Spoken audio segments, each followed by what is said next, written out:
우리 시간 하나님의 말씀을 봉독하도록 하겠습니다. 로마서 8장 1절에서 11절에 있는 말씀입니다. 우리 같이 함께 합독하겠습니다.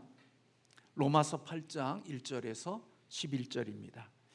그러므로 이제 그리스도 예수 안에 있는 자에게는 결코 정죄함이 없나니 이는 그리스도 예수 안에 있는 생명의 성령의 법이 죄와 사망의 법에서 너를 해방하였습니다. 율법이 육신으로 말미암아 연약하여 할 수 없는 그것을 하나님은 하시나니 그 죄로 말미암아 자기 아들을 죄 있는 육신의 모양으로 보내어 육신의 죄를 정하사 육신을 따르지 않고 그 영을 따라 행하는 우리에게 율법의 요구가 이루어지게 하려 하심이니라. 육신을 따르는 자는 육신의 일을, 영을 따르는 자는 영의 일을 생각하나니 육신의 생각은 사망이요 영의 생각은 생명과 평안이니라. 육신의 생각은 하나님과 원수가 되나니 이는 하나님의 법에 굴복하지 아니할 뿐 아니라 할 수도 없음이라. 육신에 있는 자들은 하나님을 기쁘시게 할 수 없느니라. 만일 너희 속에 하나님의 영이 거하시면 너희가 육신에 있지 아니하고 영에 있나니 누구든지 그리스도의 영이 없으면 그리스도의 사람이 아니라. 또 그리스도께서 너희 안에 계시면 몸은 죄로 말미암아 죽은 것이나 영은 의로 말미암아 살아있는 것이니라. 예수를 죽은 자 가운데서 살리신 이의 영이 너희 안에 거하시면 그리스도 예수를 죽은 자 가운데서 살리신 이가 너희 안에 거하시는 그의 영으로 말미암아 너희 죽을 몸도 살리시리라. 아멘. 오늘은 성령 강림주일로 우리가 지킵니다. 우리는 신앙생활하면서 우리 모든 그리스도인들은 하나님께 멈추지 않는 것이 있다면 바로 기도일 것입니다. 우리가 기도한다는 것은 우리의 힘과 우리의 능력으로 해결하지 못하는 그런 부분들이 있는 것이고, 그리고 하나님의 도움과 하나님의 능력으로 이 땅을 살아가겠다는 우리의 자세이라고 생각이 됩니다. 우리는 하나님께 기도하면서 하나님께 응답받고 싶은 것들이 참 많이 있습니다. 하나님께 기도하면서 응답받기 원하는 것들은 대부분 다 좋은 것들일 것입니다. 그런데 하나님은 그의 자녀들에게 분명히 좋은 것들을 주시겠다고 약속하셨습니다. 누가복음 11장과 마태복음 7장에 보면 하나님께 구하는 자들에게는 하나님께서 좋은 것을 주실 것이라고 말씀하시면서 자녀가 아버지에게 생선을 달라고 그러는데 뱀을 주고 떡을 달라고 그러는데 돌을 주는 부모가 없다고 이야기하면서 모든 부모는 자녀에게 좋은 것을 주기를 원한다고 말씀하시며 죄가 있는 육신의 부모도 자녀들이 구하는 것에 좋은 것을 주시지 않겠느냐고 하시면서 하물며 하늘에 계신 우리 아버지께서 그의 자녀들이 구하는 것에 좋은 것을 허락지 않겠느냐 그렇게 말씀하십니다. 그리고 누가복음 11장에 보면 그 좋은 것들에 대해서 말씀하시면서 그 좋은 것들이 우리가 원하는 성공이나 물질이나 명예나 또 내가 바라는 이 세상적인 것에 대한 그런 구체적인 것들을 말씀하지 않으시고 단지 구하는 자에게 좋은 것을 주시는데 그 좋은 것이 성령이라고 말씀해 주셨습니다. 누가복음 11장 13절에 보면 너희 하늘 아버지께서 구하는 자에게 성령을 주시지 않겠느냐 그렇게 말씀하고 있는 것을 봅니다.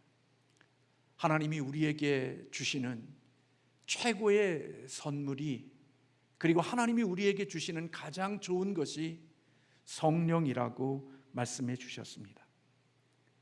하나님이 주시는 선물, 그 선물들 중에는 우리가 원하는 것들이 참 많은데 왜 하나님은 구하는 자에게 가장 좋은 선물 성령을 주시지 않겠느냐고 말씀하신 걸까요? 하나님이 주신 선물들이 많지만 성령이 우리에게 있어서 정말 귀중하고 소중한 선물이 되어지는 이유는 무엇일까요? C.S. 루이스는 순전한 기독교라는 책에서 우리를 가리켜서 육적인 존재와 영적인 존재로 그렇게 구분을 했습니다. 그래서 루이스는 생명을 일컫는 그리스도 두 개를 사용하고 있는데요, 하나는 비오스라는 단어를 사용함으로써 식물이나 동물이 살아있는 것과 같은 의미에서 우리의 살아있음의 생명을 이야기했습니다.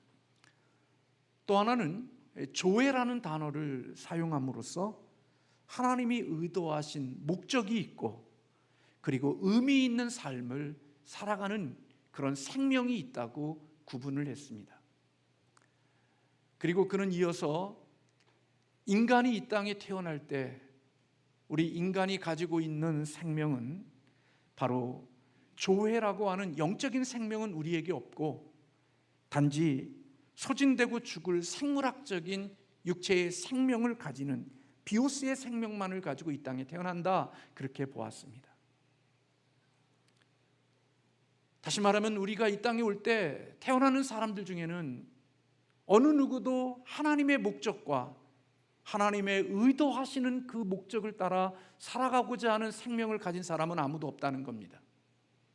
그저 동물적이고 생물적인 이런 생명을 가지고 이 땅에 태어나는 것이 우리의 인간들이라고 본 것입니다. 그런데 예수님은 이렇게 육신적인 생명을 가진 비오스의 생명을 가지고 살아가는 사람들에게 하나님의 뜻과 하나님의 목적을 따라 살아갈 수 있는 그런 조회의 생명을 퍼뜨리기 위하여, 그 생명을 우리에게 주시기 위하여 하나님의 영광을 버리시고 하늘의 영광을 버리고 인간이 되어서 이 땅에 오셨다, 그렇게 보고 있는 것입니다. 그래서 예수님이 이 땅에 오셔서 이와 같은 역할을 하시는 것을 루이스는 좋은 감염이다, 그렇게 불렀습니다. 코로나 바이러스가 시작되어진 이후로 우리들은 어떻게 하든지 간에 코로나 바이러스에 감염되지 않으려고 무척이나 애를 썼습니다. 그 감염과 연결되지 않으려고 백신도 맞고 마스크도 쓰고 사람도 피해 다니고, 그리고 어떻든지 간에 그 바이러스에 감염되지 않으려고 애를 썼습니다. 지금도 이 예배를 드리는, 영상으로 예배 드리는 성도님들 가운데는 예배에 나오고 싶지만 바이러스에 감염이 되어서 이 자리에 나오지 못하는 성도님이 지금도 계십니다.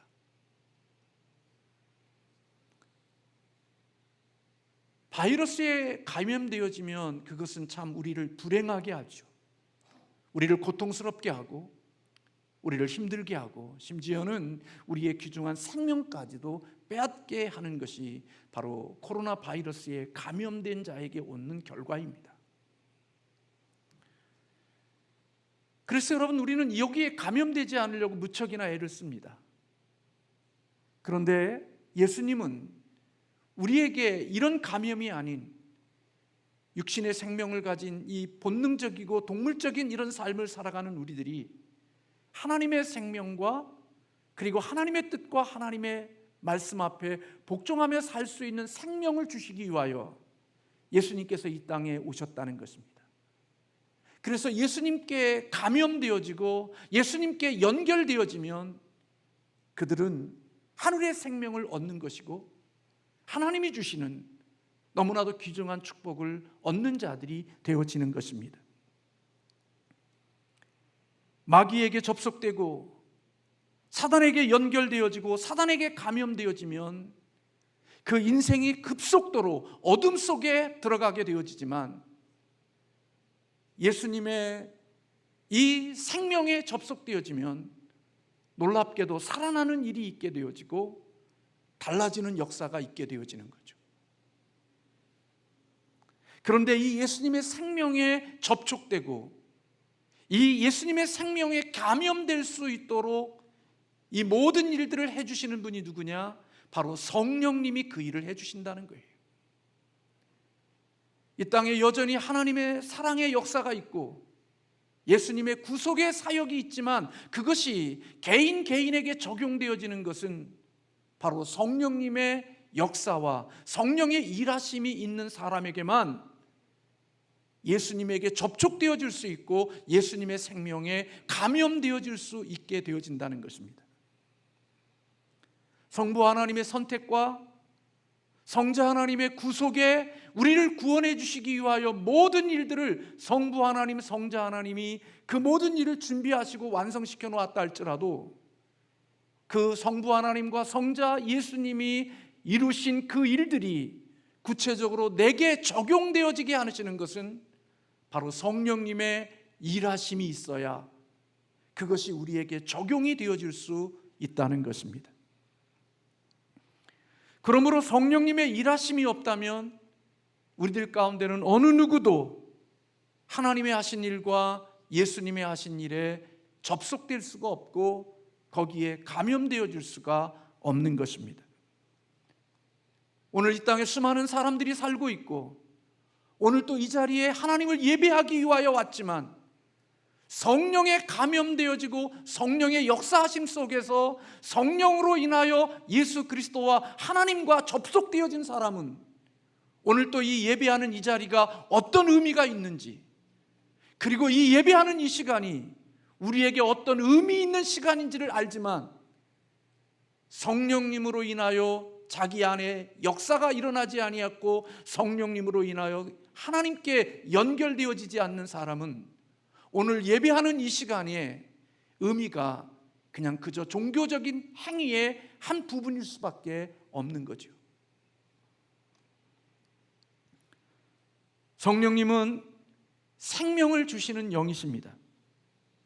하나님은 아담을 흙으로 창조하셨을 때 그것이 사람인 것처럼 보이겠지만 진정한 사람됨은 하나님이 그 속에 생기를 불어넣으셨을 때 진정한 사람이 되어졌던 것을 볼 수가 있습니다.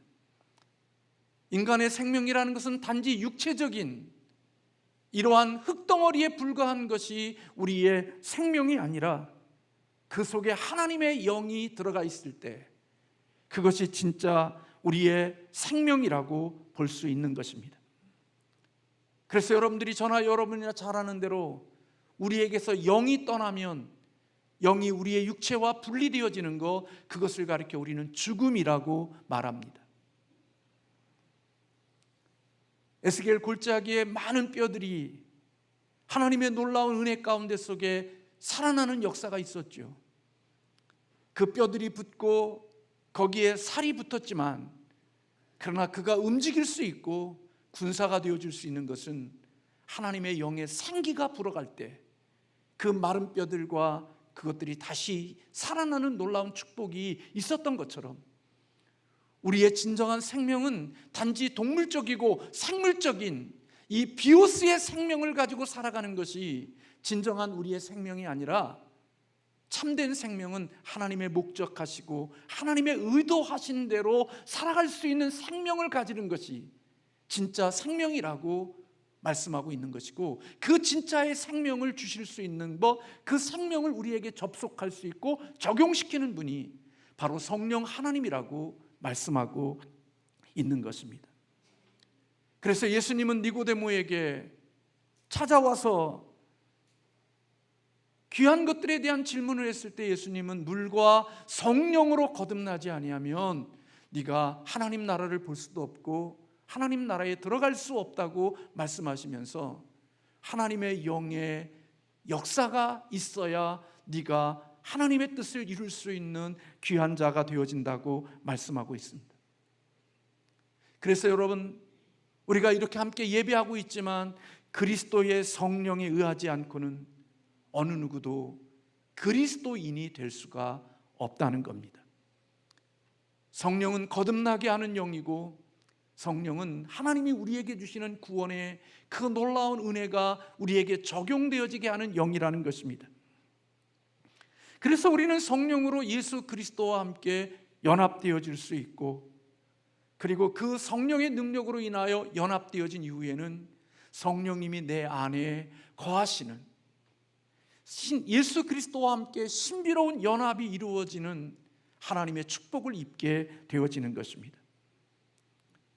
그리고 그 내 안에 계시는 예수 그리스도가 성령님이 내 안에 적용함으로 말미암아 주님이 이루신 그 모든 일들이 나에게 적용이 되어져서 이제는 내 죄가 용서되어지고, 그리고 이제는 내가 하나님이 기뻐하시고 하나님의 목적을 위하여 살아갈 수 있는 조회의 생명이 있기 때문에 그 생명의 힘으로 하나님을 기쁘시게 할 수 있고 하나님의 원하시는 삶을 살아갈 수 있는 자가 되어진다는 것입니다. 예수님을 믿어 거듭나게 되면 내 마음의 중심이 바뀌고 내 마음의 성향이 바뀌게 되어져서 이제는 하나님의 뜻이 무엇인지, 하나님의 기뻐하시는 일이 무엇인지, 그리고 무엇을 위해서 살아야 되는지에 대한 우리의 방향이 설정되어지는 하나님의 축복이 있게 되어지는 거죠. 그래서 여러분, 오늘 성령님이 내 안에 계시고 내가 구원받았다는 사실을 어떻게 알 수 있는가? 오늘 본문 바울은 로마서 8장 1절과 2절에서 그렇게 말씀합니다. 그러므로 이제 그리스도 예수 안에 있는 자에게는 결코 정죄함이 없나니 이는 그리스도 예수 안에 있는 생명의 성령의 법이 죄와 사망의 법에서 너를 해방하였음이라, 그렇게 말씀하고 있습니다. 예수 그리스도를 믿고 성령의 적용함을 받아 그리스도를 믿어 그리스도와 연합되어진 자들에게는 이제는 결코 죄로부터 정죄함을 받지 않는다고 말하고 있습니다. 바울은 로마서 7장에서 우리가 육신의 생명을 가지고 싸우는 치열한 싸움에 대한 부분들을 이야기하면서 우리가 그 사람에서, 그런 죄의 속성에서 어떻게 나를 건질 수 있을까 하는 그런 고통과 아픔을 호소하고 있는 모습을 볼 수 있습니다.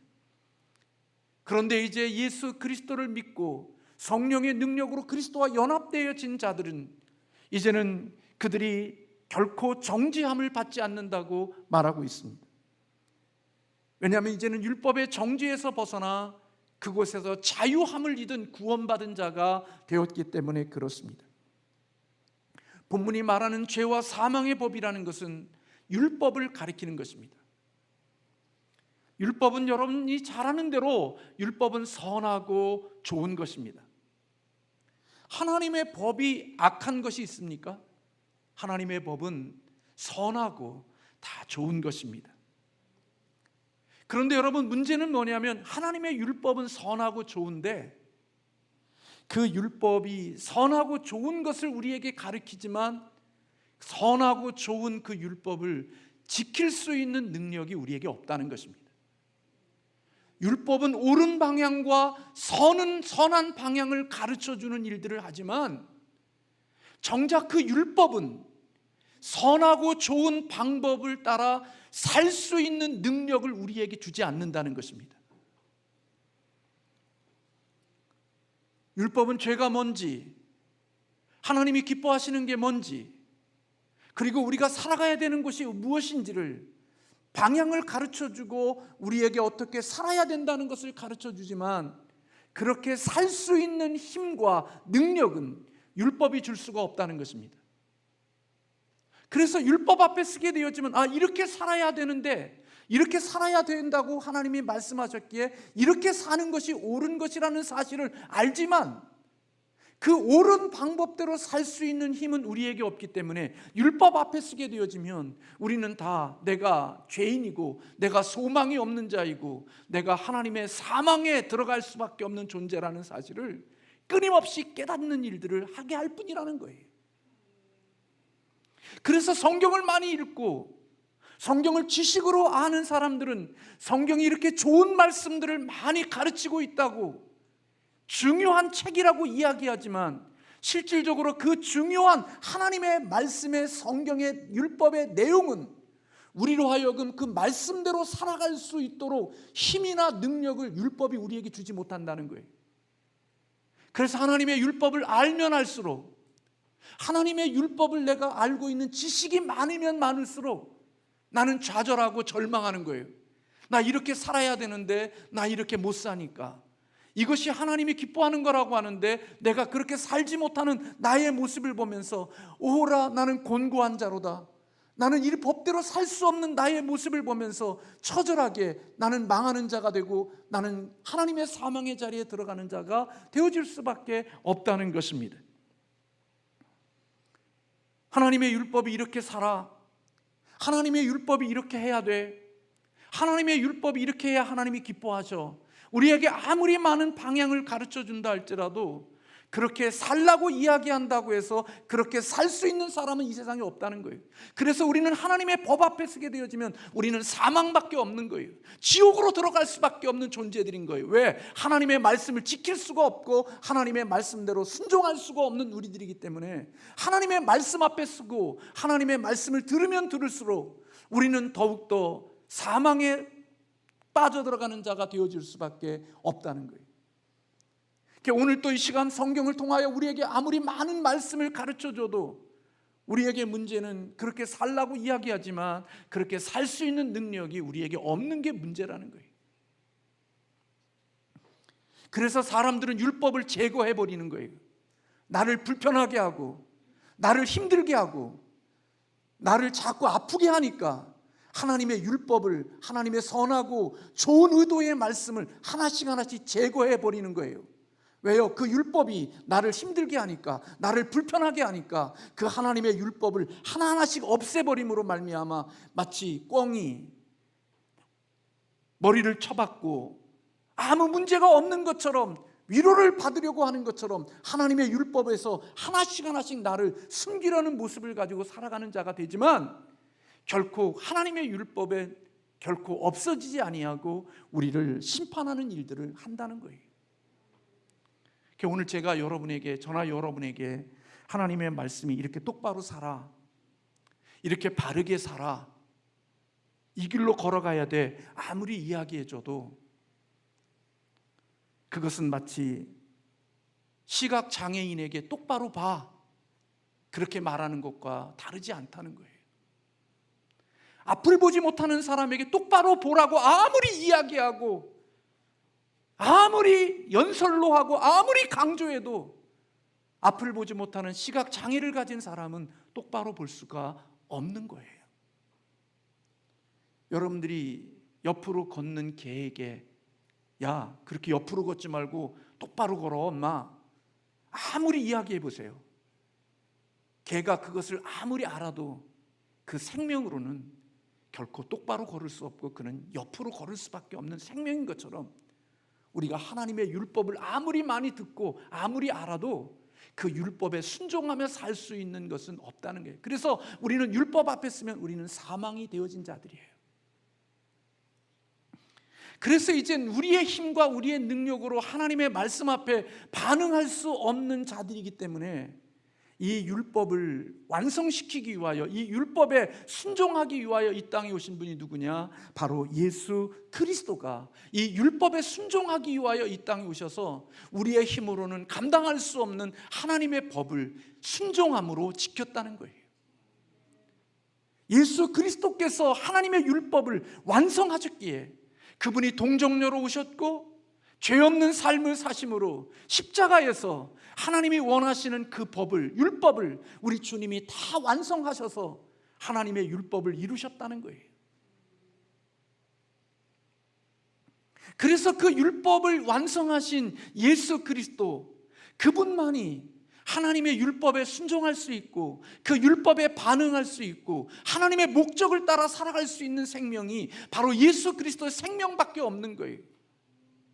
근데 그 예수님의 생명이 이 일을 이루셨고 이 생명, 우리 하나님의 기뻐하시는 그 뜻을 이루는 이 조회의 생명에 접속시켜줄 수 있는 분이 누구냐? 바로 성령님이 그 예수 그리스도의 생명과 연결되게 하고 접속되게 하시는 일을 바로 성령님이 그 일을 해주신다는 거예요.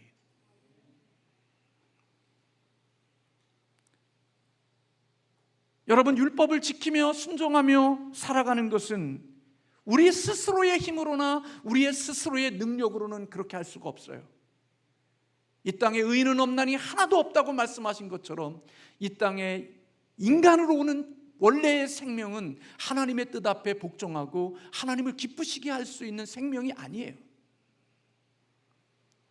그 생명이 다른 조회의 하나님의 생명과 그 생명으로 살아갈 수 있는 방법은 바로 이 죄에서 자유케 해주고 이 죄에서 해방시켜줘야만 그가 하나님의 생명과 하나님의 기뻐하시는 것을 위하여 살 수 있는 자가 되어지는 거예요.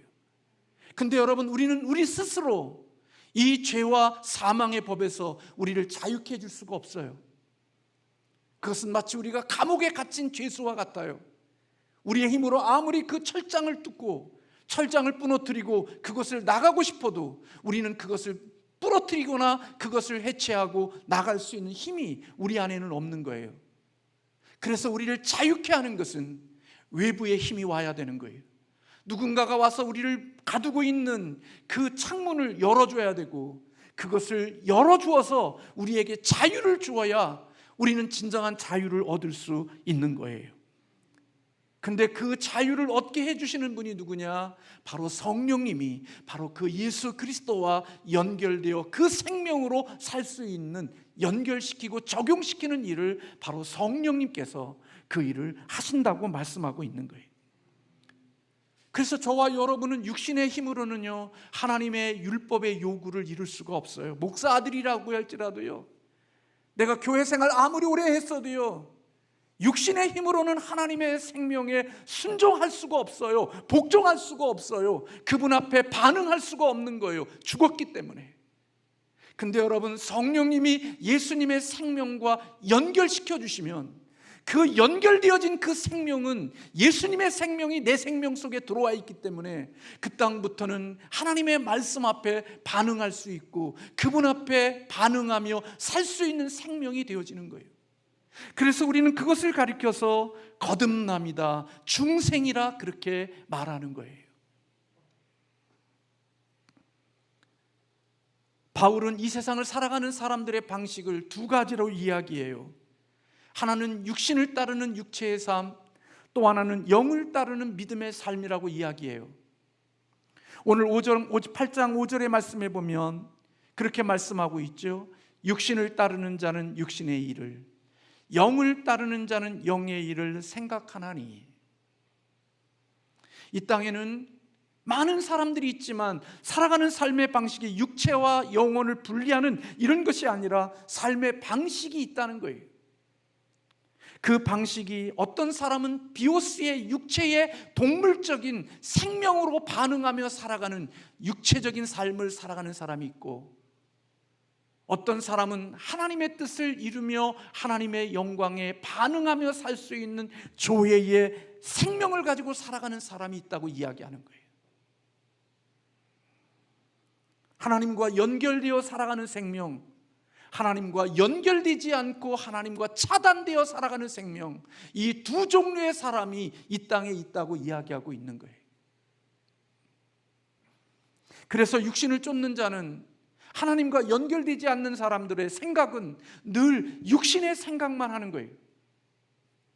오직 자기 중심, 자기 영광, 자기 만족, 자기 기쁨, 자기 행복, 모든 것이 자기에게 집중되어져 있고 자기에게만 몰입되어져 있는 거예요.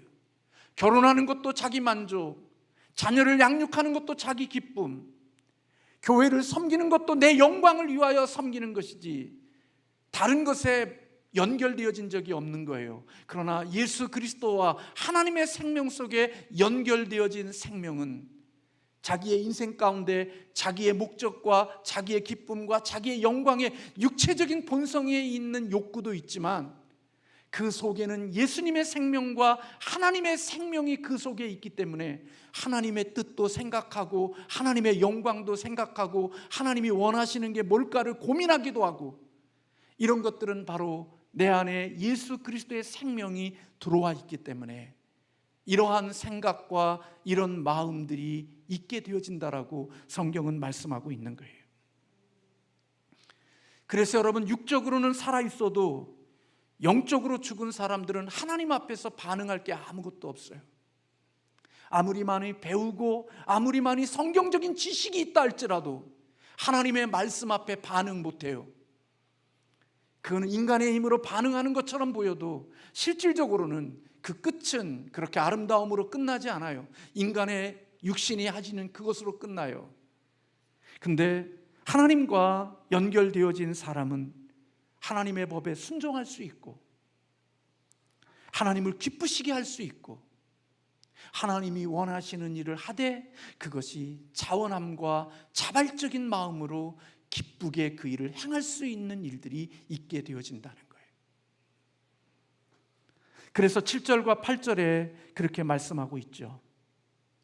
육신의 생각은 하나님과 원수가 되나니 이는 하나님의 법에 굴복하지 아니할 뿐 아니라 할 수도 없으니라. 육신에 있는 자들은 하나님을 기쁘시게 할 수 없느니라.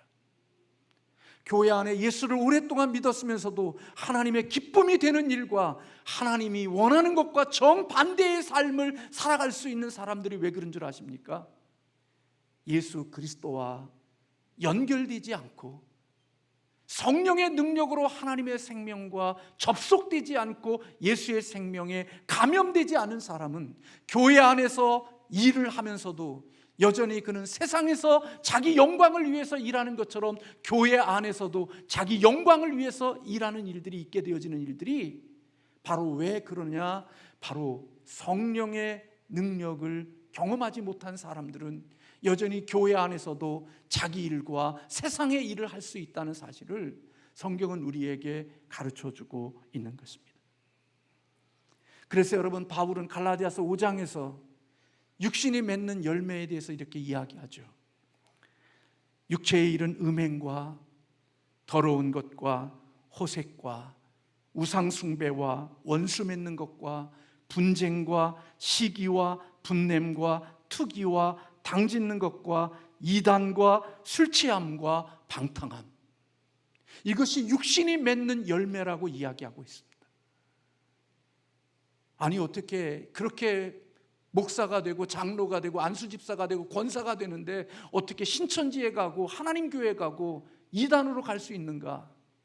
성령으로 예수 그리스도와 접속되지 않는 사람은 목사가 되어졌다 할지라도, 장로님과 권사님이 되고 안수집사가 되어졌다 할지라도 성령의 능력 안에 예수 그리스도와 접속되어 조에 하나님이 주시는 영원한 거듭남의 생명이 없는 사람은 자기의 육신을 위하여 언제든지 신천지가 아니라 신천지 할아버지에게도 갈 수 있는 생명이 되어질 수 있지만, 예수 그리스도의 생명과 연결되어진 사람들은 결코 그런 일들이 일어날 수가 없다라고 성경은 말씀하고 있는 것입니다. 예수님의 생명과 연결되지 않는 사람은 자신의 힘과 자신의 노력과 자신의 방법을 의지하여 변화된 삶을 꿈꿉니다. 근데 여러분, 율법 앞에 서게 되면 정죄감에 받고 자기의 죄책감만 더 많아집니다. 그래서 여러분, 우리가 잘 아는 구원파는 예수 그리스도를 믿는 구원의 과정까지는 너무나도 치열하게 봐요. 근데 그들의 문제는 뭐냐면 구원받은 이유가 없어요. 그들이 죄를 지으면 죄책감이 있잖아요. 그러면 죄책감을 가지는 그 자체가 네가 구원받지 못한 증거라고 이야기해요. 제가 알기로는. 그래서 죄를 지어서 죄책감을 들 때마다 이 죄책감이 들면 내가 구원받지 못한 거야, 구원이 의심되니까 이 죄책감을 제거해내는 거예요. 그러니까 죄를 짓고 죄책감이 있으면 그것을 제거해내는 일을 하는 거예요. 그러니까 시간이 지나면 지날수록 마음의 양심의 화인을 맞아서 죄를 지어도 죄에 대한 반응을 하지 못하는 자가 되는 거예요. 그래서 사람들의 생명을 죽었는데도 무감각한 거예요. 그걸 죄로 여기지 않는 거예요. 근데 여러분, 예수 그리스도의 생명이 우리 안에 들어오게 되어지면 그 생명은 하나님이 원하시는 일들을 행할 수 있는 자가 되는 거죠. 그래서 9절에 오늘 그렇게 말씀하고 있잖아요. 만일 너희 속에 하나님의 영이 거하시면 너희가 육신에 있지 아니하고 영에 있나니 누구든지 그리스도의 영이 없으면 그리스도의 사람이 아니니라. 하나님의 성령이 없으면 그리스도인이 아니라는 거예요. 그는 종교인일 뿐이지 그리스도인이 아니라는 겁니다. 성령이 내주하는 사람, 성령이 그 안에 거하는 사람만이 구원받은 사람이고 그 사람만이 영이 살아난 사람이 되어지는 것입니다. 그래서 오늘 본문 10절에 그렇게 말합니다. 또 그리스도께서 너희 안에 계시면 몸은 죄로 말미암아 죽은 것이나 영은 의로 말미암아 살아있는 것이다. 영이 살아있기 때문에 하나님의 말씀 앞에 반응할 수 있고, 영이 살아있기 때문에 하나님이 기뻐하시는 일을 행할 수 있다는 겁니다. 그래서 성령은 새 창조의 영이에요. 무신론자로 유명한 리처드 도킨스라는 사람이 있습니다. 그는 말하기를 우리는 단순히 유전자를 다음 세대에 전달하기 위하여 존재할 뿐이다라고 이야기했어요. 우리가 존재하는 이유는 다음 세대에게 유전자를 전달하기 위하여 내가 존재한다라고 생각한 거예요. 근데 여러분, 우리는 기독교인들은 단순히 유전자만을 전달하는 사람들이 아니라 우리에게는 하나님의 영, 하나님의 형상이 있다는 사실을 믿고 사는 사람들이라고요. 근데 그 형상이 회복되는 것은 하나님의 영, 성령이 그 안에 거하셔야 내가 새로운 영, 하나님이 주시는 생명을 가지고 하나님의 형상을 가지게 되는 거예요. 예수 생명과 연결되어지기 전까지는 우리는 본능적인 육체적인 생명을 가지고 본능적으로 짐승처럼 인생을 살다가 끝나지만, 우리 안에 예수 그리스도의 생명과 연결이 되어 거듭나게 되어지면 하나님의 선택하시고 예수님이 구속해 주신 그 주님의 피 흘림과 주님의 십자가의 사건이 다 내 것이 되는 거예요. 그래서 내가 죄에 대해서 죽고 하나님에 대해서 살아난 거듭난 새로운 창조가 내게 일어나서, 그리스도 안에 있으면 누구든지 새로운 피조물이라는 그 피조물의 창조가 우리 안에 일어나는 놀라운 역사가 있게 되어진 거죠. 그래서 우리가 하나님을 아버지라 부를 수 있는 자가 되는 거예요. 하나님을 아빠, 아버지라고 부를 수 있는 것은 내 영이 살아났기에 하나님 앞에 그렇게 부를 수 있는 자가 되어지는 거예요. 그리고 그때부터는 성령이 내 안에 거하셔서 예수님의 생명으로 나를 다스려 주시죠. 예수님의 생명이 나를 다스려 줄 때 이제는 하나님을 사랑하는 것도 알게 되고, 하나님이 기뻐하는 게 뭔지도 알게 되고, 하나님이 원하시는 게 무엇인지도 내 안에 계시는 성령님이 그것들을 알게 해주시니까, 그분의 다스림과 그분이 나를 지배하고 나를 통치하는 것이 많아지면 많아질수록 내가 원하고 내가 바라는 것이 아니라 나를 원래의 목적대로 창조해 주신 하나님의 그 목적과 그 뜻, 인간의 목적은 하나님을 영화롭게 하고 그분을 영원토록 즐거워하는 것이 우리의 본분이고 우리의 목적인 것을 발견하여 그렇게 살아가는 자가 되어지는 것, 그것이 바로 성령의 인도함을 받으며 살아가는 자의 모습인 거예요. 그래서 바울은 이런 부분에서 너희가 술 취하지 말고 성령의 충만함을 받으라고 이야기하고 있는 것입니다. 성령의 이끌림을 받아 살아가게 되면 놀랍게도 내 죄의 본성이 힘을 발휘하지 못하고 예수님의 생명이 힘을 더 발휘해서 나 똑같은 육체의 죄인인데 예전에 지었던 그 죄들이 조금씩 줄어들고 하나님이 기뻐하시는, 하나님이 원하시는 것들이 나의 삶 속에 열매로 나타나는 그것, 우리는 그것을 가리켜 성화라고 부르는 거예요. 그러니까 진정한 구원이 있으면 그 다음은 무엇과 연결이 되어지느냐? 성화와 연결이 되어질 수밖에 없다는 겁니다. 그게 구원해 주시는 생명 속에 이러한 성화의 자리도 함께 포함되어져 있다는 거예요.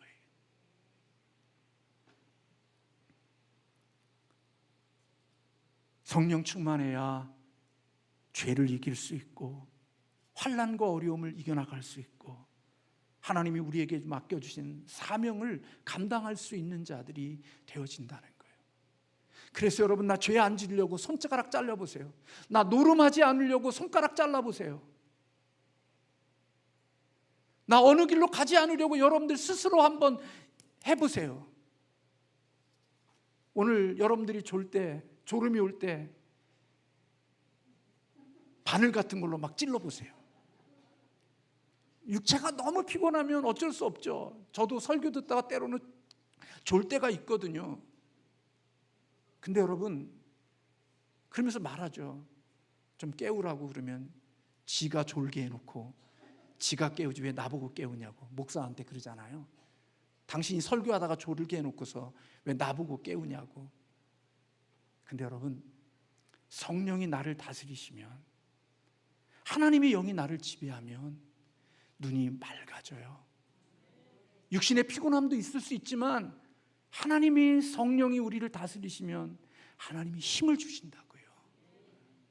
그래서 여러분, 죄를 안 지으려고 애쓰는 게 아니라 성령 충만하면 자동적으로 죄와 멀어지는 삶이 되어지고, 하나님이 싫어하는 일들을 하지 않으려고 애쓰는 게 아니라 성령 충만하면 충만할수록 하나님이 싫어하는 일들은 점점 멀어질 뿐만 아니라 그걸 보면 자꾸 경기가 일어나는 일들이 내 안에서 이루어지게 되어져서 하나님이 기뻐하시는 일을 한다고요. 그래서 성령이 내 안에 오시기 전에는 한 잔씩 빠끔빠끔 피는 게 즐겁지만 성령이 역사하시면 그게 역겨움이 있게 되고, 그런 것들을 미워하게 되어지는 일들은 하나님이 우리에게 주시는 선물이고 축복이라는 거예요. 이 은혜가 저와 여러분에게 있기를 주님의 이름으로 축원합니다.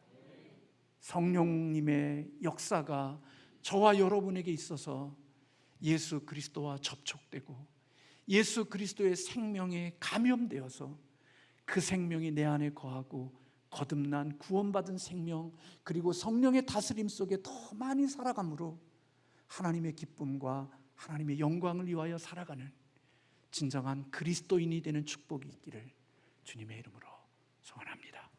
기도하겠습니다.